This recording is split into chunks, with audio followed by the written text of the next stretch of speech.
The so-called BARF is a booming niche on the Nordic dog food market. The word BARF itself is an acronym which stands for Biologically Appropriate Raw Food, or in the more simple version, bones and raw food. It refers to the practice of feeding dogs with raw meat, raw bones, and raw organs. Dog owners who want to feed their dog a BARF diet may of course simply go to the local butcher or the local supermarket to buy some raw meat, but often they don't do that. Often they choose instead to buy frozen raw dog food from one of the many small specialized BARF manufacturers who are building up this niche market parallel to the conventional mainstream market for processed dog food. The Nordic pet food market is a rather mature market which is showing stable, moderate growth.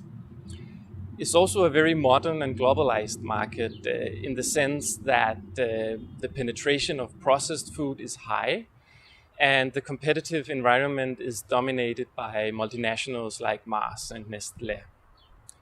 In a certain sense, it's exactly these features of the market which set the conditions for the growing popularity of BARF. More precisely, the dominance of processed food and multinationals sets the scene for BARF as a back-to-nature trend. Thus, typical BARF consumers are skeptical about the multinationals and their processed food. They believe this food to be unhealthy and unnatural, unsuitable for the dog's digestive system, and full of additives and chemicals. Instead, they believe that dogs thrive better when they eat what they were always meant to eat by nature, that is, raw meat and raw bones.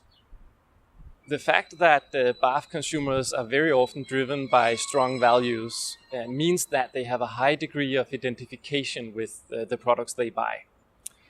It also means that they are willing to accept the extra effort it takes to feed their pets with food which is rarely available in the nearby supermarket. And it means they are willing to allocate a significant amount of freezer space at home to dog food. This strong consumer drive is a major part of the explanation why BARF is performing well on the Nordic markets. Thus, in 2013, value sales of BARF grew by almost 30% to reach 33 million euros. This equals about 5% of the total Nordic dog food market. Looking ahead, the question is if the strong growth will continue. Basically, this is a question whether the consumer base can be widened. If BARF remains a product for a minority of ideological enthusiasts, then most likely the penetration on the Nordic market is already approaching its maximum. So the task for BARF manufacturers over the coming years will be to extend the consumer base and catch the attention of the common health-oriented mainstream consumers. If manufacturers succeed in this enterprise, then indeed, growth will continue and BARF will become an increasingly important threat for manufacturers of conventional processed dog food.